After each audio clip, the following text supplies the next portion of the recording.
Good evening, mates. Welcome to Historian's Lullaby.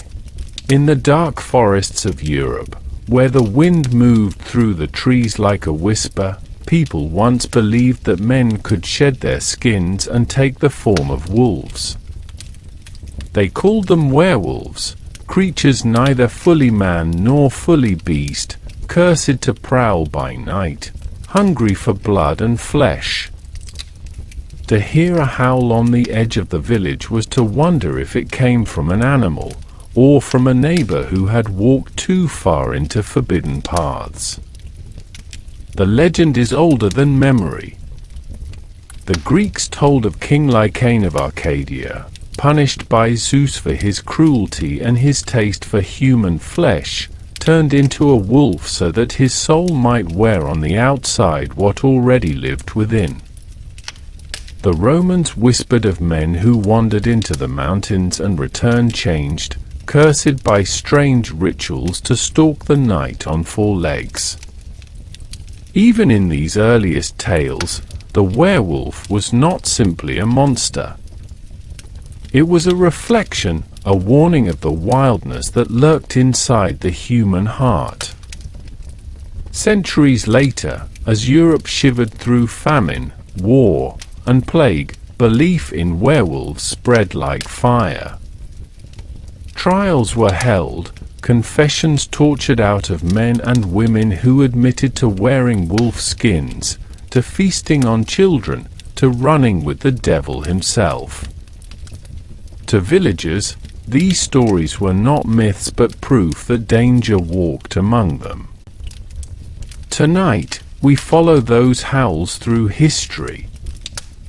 We walk into the woods where faith and fear collided, and where the figure of the werewolf grew into one of humanity's most enduring nightmares. Long before Hollywood gave us silver bullets and full moons, the story of the werewolf already haunted the human imagination. The roots of lycanthropy stretch deep into the soil of antiquity, where Greek and Roman writers recorded tales of men who could become wolves. These were not campfire stories. They were lessons, warnings, and reflections of the fear that civilization could not fully tame the beast within. In ancient Greece, the most famous origin tale belonged to King Lycaon of Arcadia. His name itself carries the word for wolf, Lycos. The myth says that Lycaon invited Zeus to a banquet and, to test whether the god truly knew all things, served him a dish of roasted human flesh. Outraged by this crime against divine law, Zeus overturned the table and transformed Lycaon into a wolf. Arcadia, a rugged land of forests and mountains, became forever linked with the legend of men turning into wolves. This tale was retold by Ovid in his Metamorphoses, giving Western culture one of its first clear werewolf myths. But Lycaon was not alone.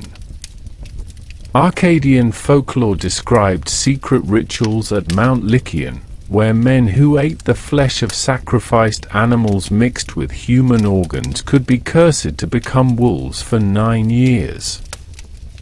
If they refrained from eating human meat during that time, they might one day be restored to human form.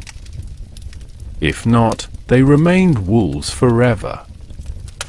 These dark ceremonies blurred myth and rumor, yet they show how the Greeks connected lycanthropy to both sacrilege and cannibalism. To become a wolf was to wear one's sins on the outside. The Romans inherited and expanded these ideas. Virgil, in his Eclogues, mentions a shepherd named Maurus who claimed he could become a wolf through herbs and magic. Pliny the Elder, in his Natural History, wrote soberly of men in Arcadia cursed to transform into wolves for years at a time. Petronius, in the Satyricon, included a chilling anecdote of a soldier who stripped naked, urinated in a circle, and turned into a wolf before running off into the woods. These accounts, scattered through literature, show that werewolf belief was not fringe or rare. It was part of mainstream imagination in the ancient Mediterranean. For the ancients, the werewolf was more than a monster. It symbolized the dangerous edge between civilization and wilderness. Wolves were feared predators, haunting the edges of farms and villages, carrying off sheep and sometimes children. To imagine a man becoming a wolf was to confront the idea that the savage, untamed hunger of the wild lived inside humanity itself. Lycanthropy was a metaphor for crossing forbidden boundaries, from man to beast, from sacred to profane, from reason to frenzy. Arcadia, with its forests and wolf-haunted mountains, became the spiritual homeland of the werewolf myth. Roman writers often pointed to that rugged region as a place where strange, half-bestial rites persisted. Even centuries later, medieval Europeans remembered Arcadia as the birthplace of werewolves. The very word lycanthropy preserves this memory, combining the Greek lykos, wolf, with anthropos, man. These early tales also planted seeds that would grow into later beliefs. The idea that eating human flesh could trigger transformation echoed through medieval werewolf trials. The association with sacrilege and dark ritual foreshadowed the way Christian Europe would later link werewolves to witchcraft and the devil. The sense that transformation was both curse and punishment carried forward too, shaping centuries of folklore. When we look back at Greek and Roman werewolf stories, we find more than superstition. We find a mirror of ancient fears. Civilization was fragile, and the wilderness pressed close. Hunger, cannibalism, and violence were never far away. The werewolf became a way to imagine what happened when men crossed into that forbidden realm, when human order gave way to animal chaos. Thus, before silver bullets or moonlight, before Gothic horror or Hollywood monsters, the werewolf prowled the imagination of antiquity. From Lycaon's cursed feast to the strange rituals of Arcadia, from Virgil's shepherds to Pliny's sober accounts, the beast in man was already part of the story of humanity. And those ancient roots ensured that the howl of the werewolf would echo long after Greece and Rome had fallen, lingering in the forests of medieval Europe and in the nightmares that followed. When the ancient voices of Greece and Rome fell silent, the werewolf did not vanish. It simply moved north and west, reshaping itself in new landscapes, new fears, and new imaginations. In the cold forests of Scandinavia, in the mead halls of the Norse, and in the monasteries and villages of medieval Europe, the creature took on forms both terrifying and sacred. To the Norse, it was not always a curse.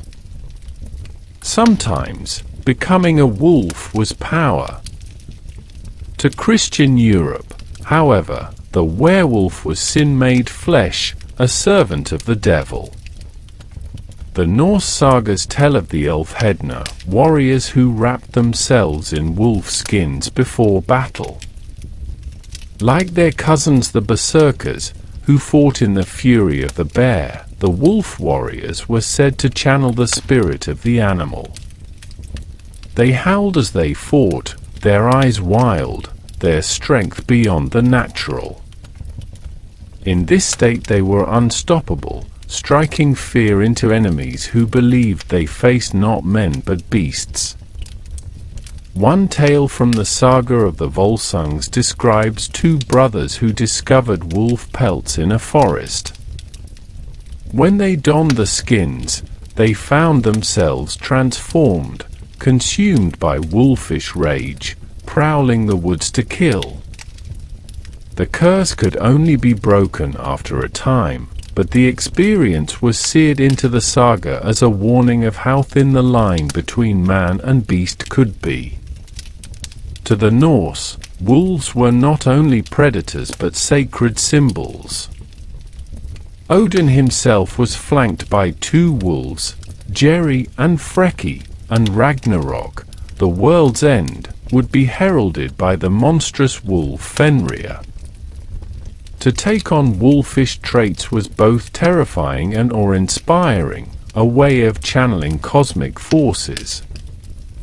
The ulfhednar were celebrated, not condemned. But once Christianity took deeper root in the north, this warrior mysticism would be rebranded as heresy and devilry. In medieval Europe, wolves prowled both forest and imagination. Real wolves carried off livestock, spread rabies, and sometimes attacked people in desperate times of famine. Folklore absorbed this fear, transforming the wolf into a symbol of danger lurking outside the village. When Christianity spread across Europe, it took those existing fears and sharpened them into a moral blade. The wolf became the perfect metaphor for sin, temptation, and the devil himself. Priests warned that the faithful were sheep and that Satan was the wolf, hungry for souls. To claim that a man had become a wolf was no longer to suggest divine punishment, as in the tale of Lycaon. It was to suggest corruption, heresy, or a pact with dark powers. The werewolf was no longer a metaphor for wildness, it was evidence of the devil's hand in the world. By the 10th and 11th centuries, church records and legal codes began to mention versipellis, skin changers. Penances were prescribed for those who claimed to transform, often alongside punishments for witchcraft. Theologians argued over whether such transformations were literal or illusions planted by demons. Augustine himself had written centuries earlier that such metamorphoses were tricks of the devil rather than true changes of flesh. Yet among villagers, the belief remained physical, visceral, undeniable. Each region gave the werewolf its own distinct flavor. In the forests of Germany, peasants spoke of men cursed to roam as wolves for 7 years, a cycle of penance that echoed older pagan traditions. In Brittany, the loup-garou was both feared and pitied, often said to be a man cursed for neglecting his religious duties. In Slavic lands, the volkodlak blurred with vampire lore, a creature that could rise from the grave as a wolf or bat, sucking the life from cattle and villagers alike. In Scandinavia, Christian writers recast earlier wolf warrior myths into cautionary tales. A saga might begin with men donning enchanted skins but end with their destruction, a moral lesson against pagan magic. The proud ulfhednar became, in the Christian retelling, a warning that to imitate wolves was to risk one's soul. It is no coincidence that werewolf stories surged during times of hunger. In the 14th century, the Great Famine and later the Black Death tore through Europe. Villages emptied, corpses filled the roads, and wolves, emboldened by the collapse of human order, came closer to settlements than ever before. People saw them scavenging among the dead, dragging away children, circling the edges of fields. Against this backdrop, the idea that men might become wolves felt less like a fairy tale and more like a lived terror. It was during these centuries that the first whispers of werewolf trials appeared, precursors to the Great Hunt of the 16th and 17th centuries. Suspected werewolves were accused not only of killing but of cannibalism. To kill livestock in a time of famine was already a grave crime. To suggest a neighbor had prowled the woods in wolf form, taking sheep or even children, was to brand him as something worse than a thief. He was now a monster. Not all explanations came from priests or courts. Physicians of the medieval world sometimes spoke of lycanthropy, not as literal transformation, but as a mental illness. Medical texts describe patients who roamed the graveyards at night, howling, believing themselves to be wolves. They were said to run on all fours, to crave raw flesh, to avoid company. Treatments ranged from bloodletting to confinement. These accounts blurred the line between folklore and proto-psychiatry, hinting that some cases of supposed werewolves may have been misunderstood conditions of the mind. By the late medieval period, the werewolf was firmly entangled with witchcraft. As witch trials began to spread, werewolf accusations often appeared alongside them. A man who confessed, under torture, that he had transformed into a wolf was seen not as a pagan warrior or cursed sinner, but as an agent of the devil. The werewolf, once linked to ritual and battle, was now evidence of heresy. Thus, the Middle Ages turned the werewolf into something darker than ever before. In the north, he had once been a warrior, exalted for channeling wolfish rage. In Christian Europe, he became a monster, proof that the devil walked in human flesh. The stage was set for the frenzy of the 16th and 17th centuries, when entire villages would accuse, condemn, and burn men and women as werewolves. But the medieval imagination had already done the work. It had stripped the wolf warrior of honor and clothed him in sin. By the 16th century, Europe was trembling under the weight of famine, war, plague, and religious strife. It was a world primed for monsters. The fear of witches was everywhere, and alongside it stalked another figure, the werewolf. Unlike the noble wolf warriors of Norse sagas, these werewolves were described as child killers, grave robbers, and servants of Satan. They became the perfect scapegoat for communities looking to explain horror when nothing else made sense. And so the werewolf trials began. One of the earliest and most infamous cases was that of Gilles Garnier, a recluse who lived near the town of Dole in eastern France. He was a poor man, struggling to feed his wife during a season of famine. Children began to vanish from nearby villages. Their bodies were later found mutilated, stripped of flesh. Fear spread quickly, and rumors turned into certainty. A werewolf was prowling the woods. In 1573, Garnier was accused. Witnesses claimed they had seen him in wolf form, dragging bodies into the forest. Under torture, he confessed to the charges, admitting he had an ointment that allowed him to change into a wolf. He described tearing at the flesh of children and carrying the meat home to his wife. Whether this confession was real or false matters less than the outcome. He was found guilty of being both murderer and werewolf. Garnier was burned alive, his story etched forever into the lore of werewolf trials. If Garnier's tale shocked France, the case of Peter Stump horrified Germany. In 1589, near Cologne, villagers began to speak of a monstrous wolf that had killed livestock and children. When Stump, a farmer, was captured, he too confessed under torture to unspeakable crimes.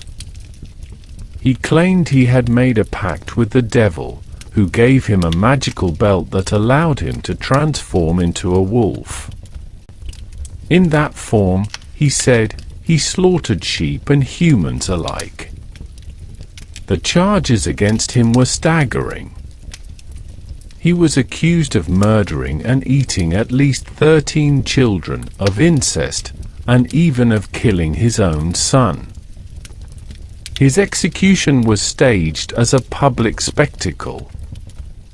He was broken on the wheel, his flesh torn with red-hot pincers, his head cut off and his body burned.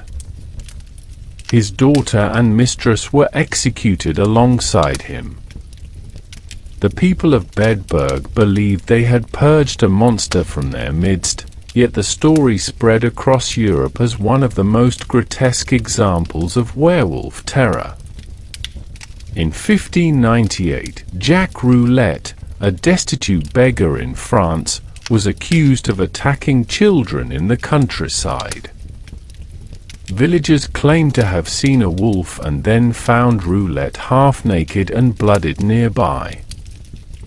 When seized and interrogated, Roulette confessed that he was a werewolf, claiming he used an ointment that turned him into a beast.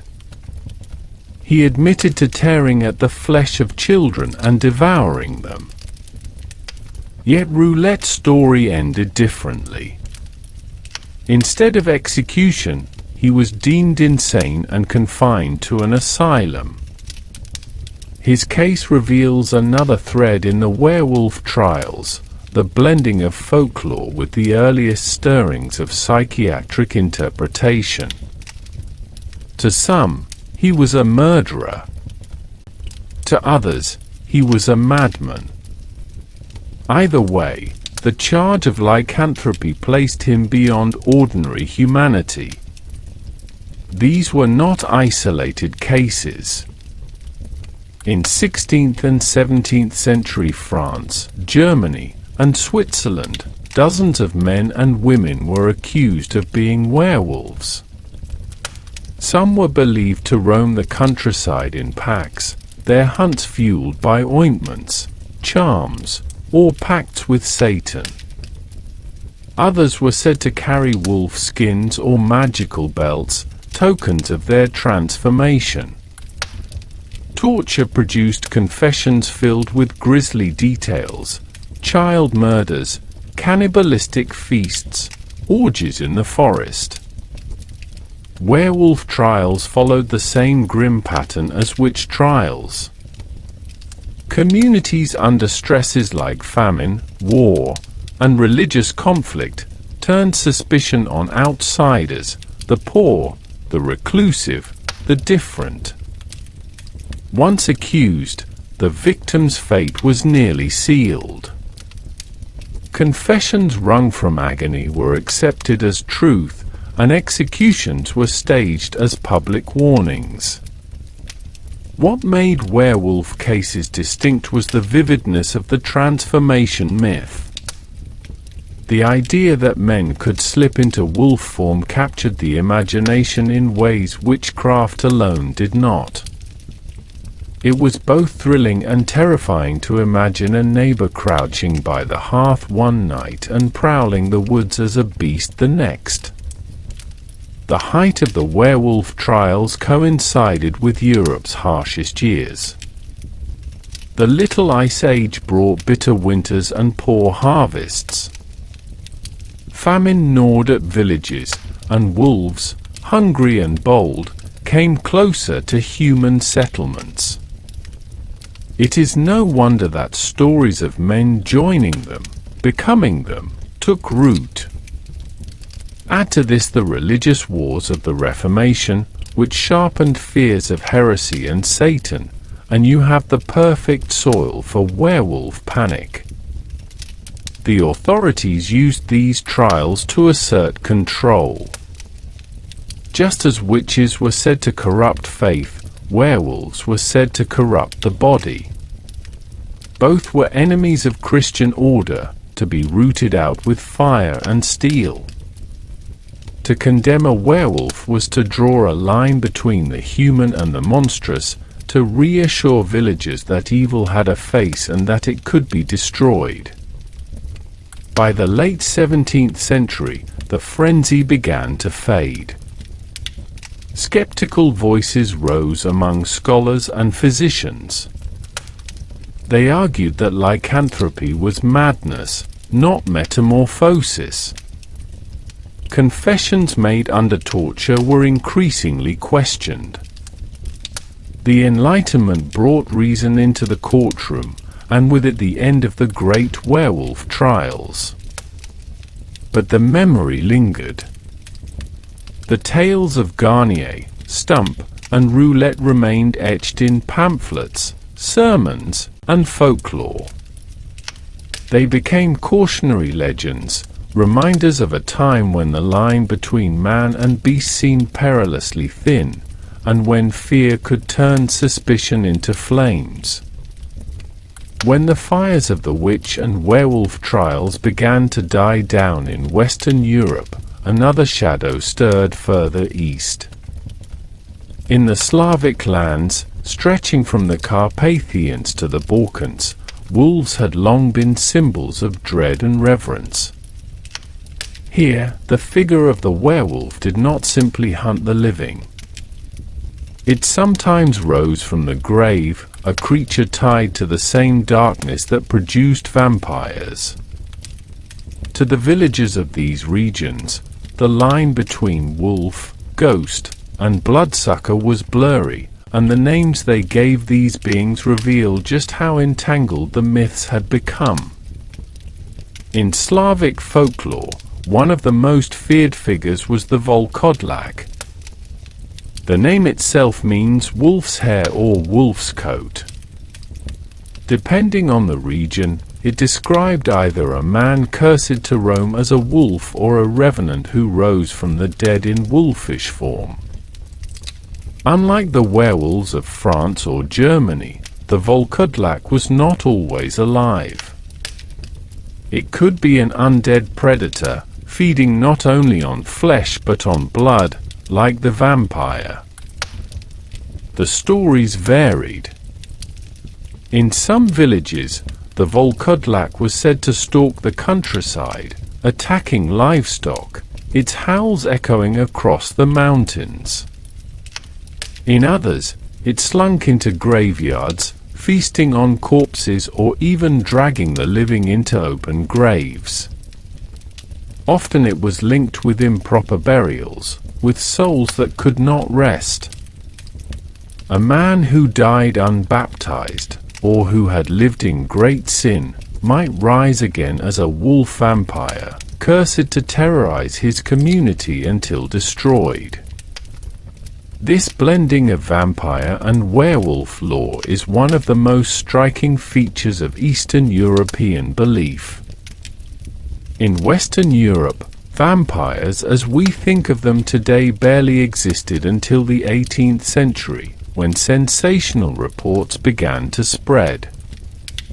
But in the East, centuries earlier, people already feared creatures that combined the features of both. The werewolf could drink blood like a vampire, and the vampire could prowl in wolf form. The volkodlak was often described as red-faced, bloated from feeding, with glowing eyes and sharp teeth.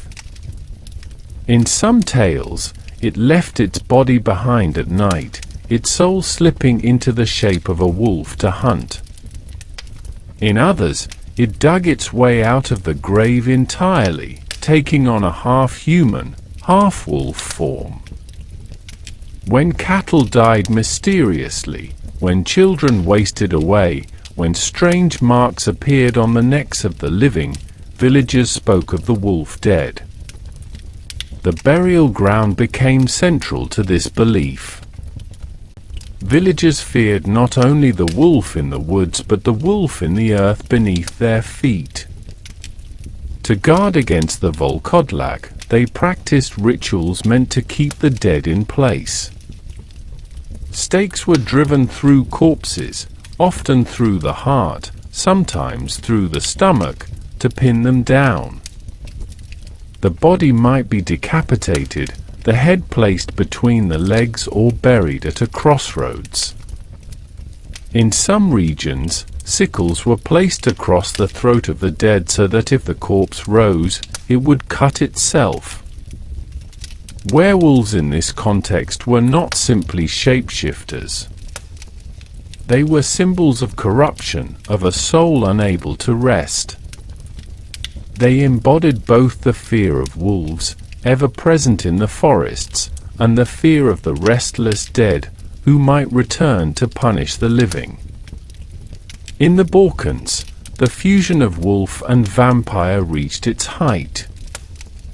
Serbian folklore described the creature as a terrifying hybrid, at once wolfish and revenant. In some regions, the term was even used interchangeably for both vampires and werewolves. These creatures were said to spread their curse like disease. A person bitten by one, or even touched, could fall under the same fate, condemned to rise as a wolf vampire after death.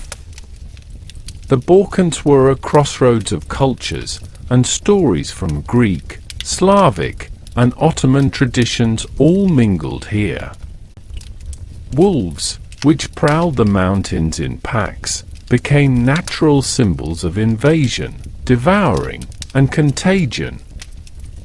Just as vampirism was feared as a spreading plague, so too was lycanthropy. One creature could multiply into many, overwhelming a community. As with Western Europe, the Church played a role in shaping these beliefs.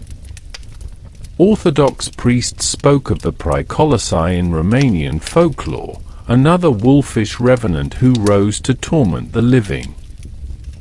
Priests were sometimes called to perform rituals over graves, reading prayers, sprinkling holy water, and performing exorcisms to ensure that the wolf dead could not escape.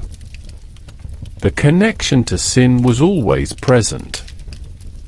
Those who lived wickedly might return in monstrous form, a punishment that continued after death. Behind these stories were the very real fears of rural life. Wolves were not mythical in these lands. They were present, hungry, and dangerous. Famines drove them into villages. Epidemics, too, left corpses piled in cemeteries, and with them came the fear of contagion and the question of whether the dead could spread disease. The volkodlak became explanations for tragedies that could not otherwise be understood. These Eastern werewolf-vampire hybrids eventually fed into the explosion of vampire literature in the 18th and 19th centuries. Reports of vampirism from Serbia, Hungary, and Romania fascinated Western Europe. Pamphlets described corpses exhumed, bloated and ruddy, as if they had been feeding in their graves. The werewolf element was sometimes retained, sometimes stripped away, but the shadow of the wolf was never far. When writers like Bram Stoker later imagined Dracula transforming into a wolf or commanding wolves, they were drawing on this deeper tradition. The Eastern myths gave the werewolf a new dimension. No longer only the man who changed shape under a curse, no longer only the ravenous beast in the forest, he was now also the restless corpse, a fusion of wolf and vampire, life and death. This figure carried with it the horror of contagion, the corruption of the grave, and the predatory hunger of both wolf and bloodsucker. The forests of the Carpathians and the Balkans ensured that the howl of the werewolf was also the cry of the undead.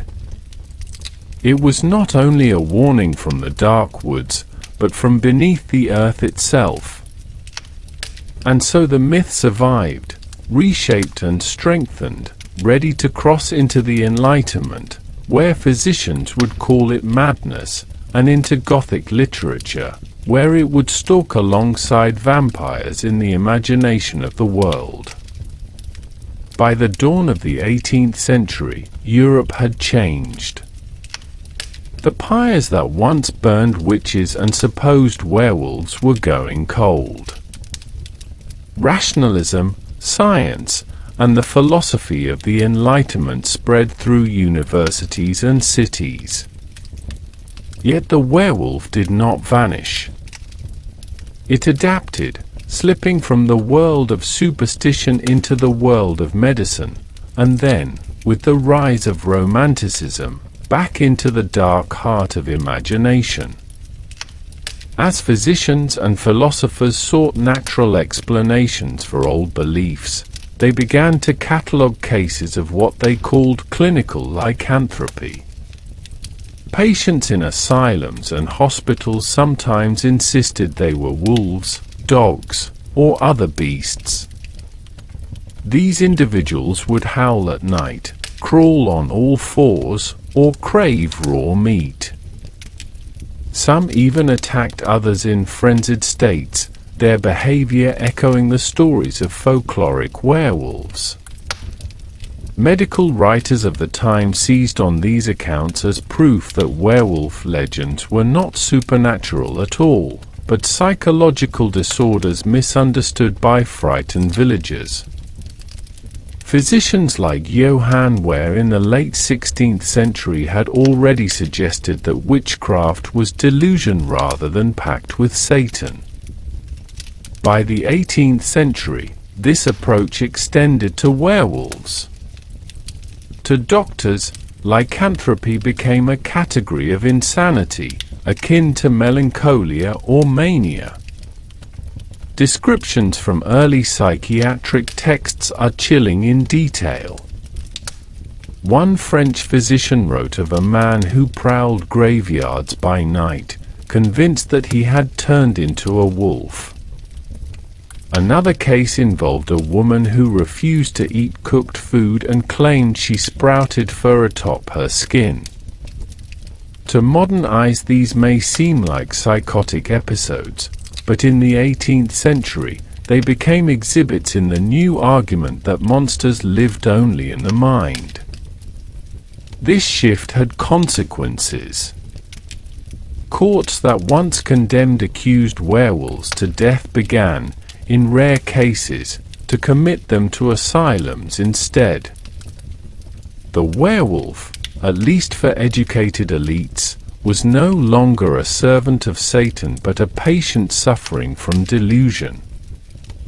The broader culture of the Enlightenment worked to strip monsters of their mystery. Natural philosophers explained comets and eclipses, debunked magical cures, and catalogued the natural world. Wolves themselves became subjects of scientific study, not just symbols of the wilderness. Travelers and naturalists wrote accounts of their habits, their packs, and their place in the ecosystem. But folklore has a way of lingering. In rural villages, belief in werewolves persisted, even as city intellectuals mocked it. Farmers still spoke about men who took wolf form to prey on livestock, and priests still performed exorcisms in remote regions. The gap between urban skepticism and rural fear widened, creating a tension that later writers would exploit. By the late 18th and early 19th centuries, a cultural pendulum swung. Against the rationalism of the Enlightenment rose the movement of Romanticism. Poets, novelists, and painters rejected the sterile clarity of reason and turned instead toward passion, nature, and the supernatural.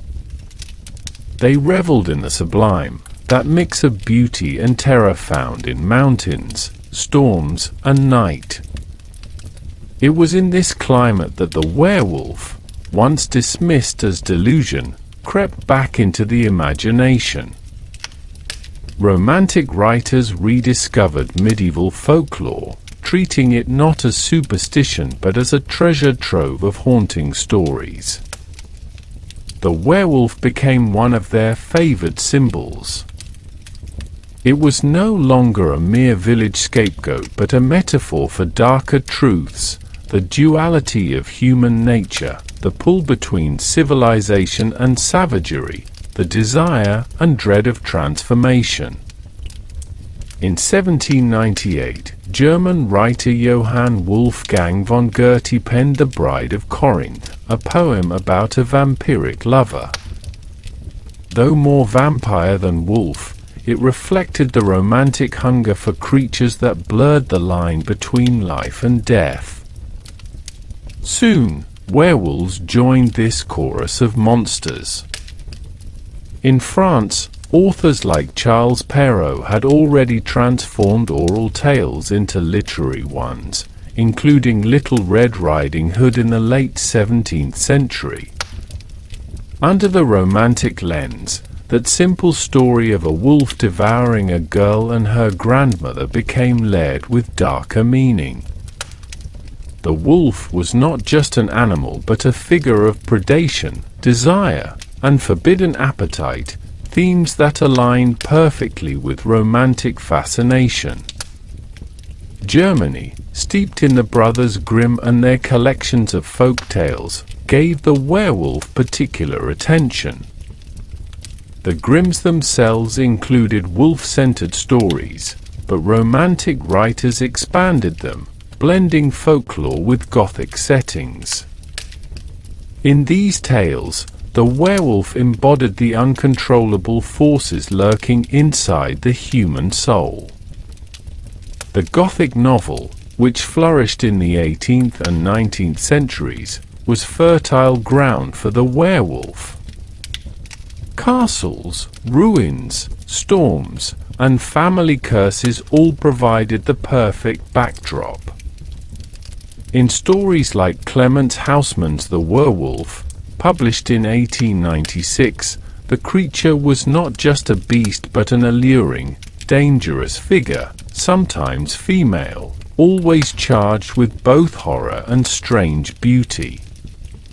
The werewolf in Gothic fiction became a cousin to the vampire, often sharing themes of eroticism, forbidden hunger, and transformation. Where the Enlightenment had pathologized the werewolf, the Gothic revived its terror and allure. Readers wanted to shiver again, to imagine the beast at the edge of the forest, or worse, inside their own blood. Romantic nationalism also gave the werewolf new life. In countries like Germany, Poland, and Russia, the wolf was tied to folklore and identity. Writers embraced the figure of the werewolf as a symbol of untamed spirit, the wildness that resisted foreign domination. The beast was not only a monster but a reminder of cultural roots buried beneath centuries of conquest. As Europe industrialized in the 19th century, wolves themselves began to vanish from many regions.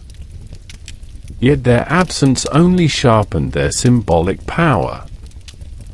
The werewolf became not just a beast of the forest but a ghost of what had been lost.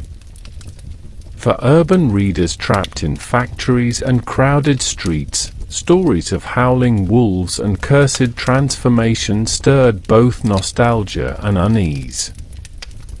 The idea of the beast within resonated deeply in an age wrestling with scientific discoveries about evolution, psychology, and the unconscious. Long before Freud, Romantic literature suggested that beneath the polished veneer of humanity lay something primal and hungry. The werewolf became the perfect embodiment of that truth. By the close of the 19th century, the werewolf had fully entered modern culture.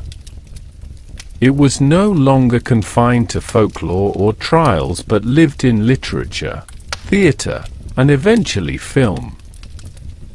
From medical diagnosis to Gothic metaphor, the journey of the werewolf reflected the shifting fears and fascinations of Europe. The Enlightenment had tried to lock the creature in an asylum, naming it madness. The Romantics had released it again, draping it in moonlight and blood, making it both monster and mirror. In both cases, the werewolf endured, not because people truly believed in men turning into wolves, but because the idea spoke to something eternal, the struggle between order and chaos, reason and desire, man and beast. And so the howl carried on into the modern age, ready to be reborn yet again, this time in cinema, where silver screens would give silver bullets new life. When the 20th century arrived, the werewolf was no longer prowling only through folk tales and dusty manuscripts. It leapt onto the stage and into the cinema, reshaped by modern fears and technologies of storytelling. The old creature of village fears now belonged to an age of mass media. And in this transformation, new rules were born. Rules that would come to define the modern werewolf in the public imagination. Though silent films had experimented with lycanthropic imagery as early as the 1910s, the werewolf found its most enduring cinematic form in The Wolfman, released in 1941. Starring Lon Chaney Jr., this film introduced elements that had never been part of folklore but became inseparable from the myth afterward. In The Wolfman, the curse is transmitted by a bite, the transformation is tied to the full moon, and only a silver bullet can end the creature's rampage. These were not rules from medieval trial records or ancient sagas. They were inventions of Hollywood. Yet they resonated so strongly with audiences that they became canonical, shaping decades of werewolf stories. Chaney's performance also humanized the monster. His portrayal of Lawrence Talbot was sympathetic, a man cursed against his will, torn between human conscience and animal savagery. This theme of tragic duality, of the man who suffers as much as he terrifies, distinguished the cinematic werewolf from other monsters. It was not only about horror but about pity. Following the success of The Wolfman, werewolves joined the pantheon of classic universal monsters alongside Dracula, Frankenstein, and the Mummy. The 1940s and 1950s saw sequels and crossovers, where the werewolf might fight vampires or appear in bizarre comedic parodies. The monster became part of a shared cultural vocabulary, instantly recognizable, instantly chilling. But even as the werewolf prowled on screen, its symbolism shifted with the times. During the Cold War era, the idea of transformation into something uncontrollable carried echoes of paranoia about hidden enemies and the fear of losing oneself to forces beyond control. The monster was no longer only about superstition but about modern anxieties dressed in fur. By the 1960s and 1970s, horror films grew bloodier and more daring, and the werewolf evolved with them. Hammer Studios in Britain reimagined the creature with more explicit violence, and American directors pushed further into themes of sexuality and rebellion. The werewolf became a metaphor for unrestrained desire, for the eruption of primal instincts beneath the surface of polite society. This era also introduced greater attention to the transformation itself. In early films, the change from man to beast was often suggested through fades and makeup tricks. But in 1981, two films, An American Werewolf in London and The Howling, set new standards for practical effects. Audiences watched bones stretch, skin tear, and hair sprout in sequences that were grotesque, mesmerizing, and unforgettable. The transformation was no longer hidden. It was spectacle. These films also deepened the werewolf's cultural meaning. An American Werewolf in London fused comedy and tragedy, showing the horror of losing one's humanity in a foreign land. The Howling explored werewolves as a metaphor for cults, corruption, and the darkness lurking in modern communities. The beast was everywhere, not just in the woods. Parallel to cinema, literature kept the werewolf alive. In pulp magazines and later in mainstream novels, werewolves appeared as anti-heroes, lovers, or villains. Stephen King's cycle of the werewolf, published in 1983, captured small-town paranoia through the lens of lycanthropy, later adapted into the film Silver Bullet. In comics, Marvel's Werewolf by Night turned the curse into a serialized adventure, blending horror with superhero melodrama.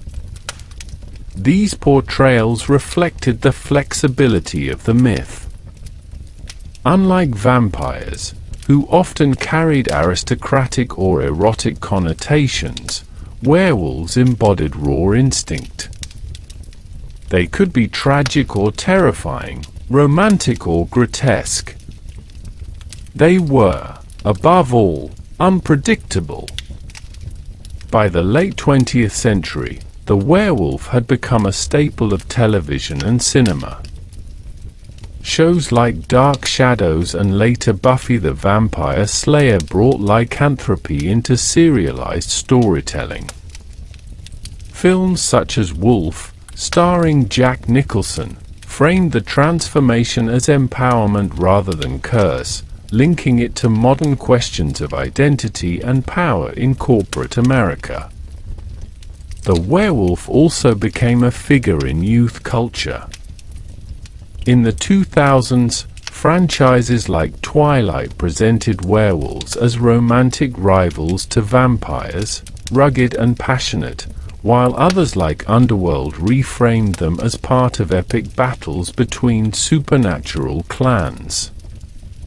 These portrayals softened some of the horror, turning the werewolf into a figure of longing and allure, but the core remained transformation, struggle, and trying to tame the beast within. Through all these reinventions, the modern werewolf retained the traits that had made it powerful since antiquity. It was still about duality, the struggle between human and animal, reason and instinct. Yet cinema and literature gave it new costumes. Sometimes it was tragic, a cursed man doomed to harm those he loved. Sometimes it was triumphant, a figure of unleashed freedom. At other times, it was simply terrifying, a predator hidden inside the skin of someone familiar. The Hollywood werewolf carried with it echoes of older fears, of wolves in the forest, of contagion and corruption, but it also carried new meanings for a modern world. In the flicker of film reels and the pages of novels, the howl of the werewolf remained timeless. By the end of the 20th century, no other monster had traveled so far from its roots and yet remained so recognizable. From the courtrooms of Europe to the silver screens of America, the werewolf proved that humanity never stopped fearing, and secretly desiring, the beast inside. The werewolf has always walked with us, though its footprints change with every age. In one century it crouched in the forests of Arcadia, in another it howled through the trials of France and Germany, in another it flickered across a silver screen. Each time it returned, it carried the same unease, the fear that the beast is not outside, but within. What makes the werewolf linger so powerfully is not only its teeth and claws, but its reflection. To imagine a person turning into a wolf is to ask what part of us is animal, what instincts we keep chained, and what might happen if those chains snap. Other monsters may represent hunger or death, but the werewolf represents us, stripped bare of all restraint. It reminds us that civilization is fragile, that reason is fragile, and that in the right moment, in the right darkness, instinct could rule again. Yet the werewolf is not only terror. It has also been power. To some it was the warrior's rage, the wild strength called up before battle. To others it was the freedom to shed the polite masks of society, to run in the woods without fear of judgment. It is this duality that makes the werewolf enduring, curse and liberation, victim and predator, horror and longing. Every culture that has shaped the werewolf has used it to speak about its own anxieties. For peasants it was famine, for inquisitors it was heresy, for romantics it was the wilderness of the soul, and for filmmakers it was the curse of modern alienation. The werewolf wears many skins because it is not tied to one fear, but to the shifting currents of human history. And so, even now, the howl continues. It may come from an old folk tale, or from the flicker of a television screen, or from a dream we cannot quite shake. We tell ourselves it is only a story, only a legend, only a film.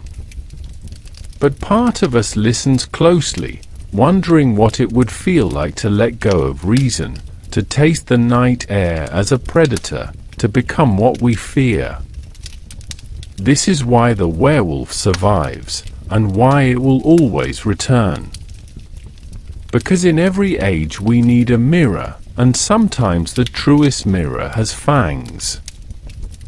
So let this be your lullaby, the sound of the wolf at the edge of the village, the shadow in the heart that no lantern can chase away. The werewolf is not just in stories. It is in the human story itself, forever waiting in the dark, forever reminding us that beneath every skin, the beast still breathes. Thank you for listening. Good night.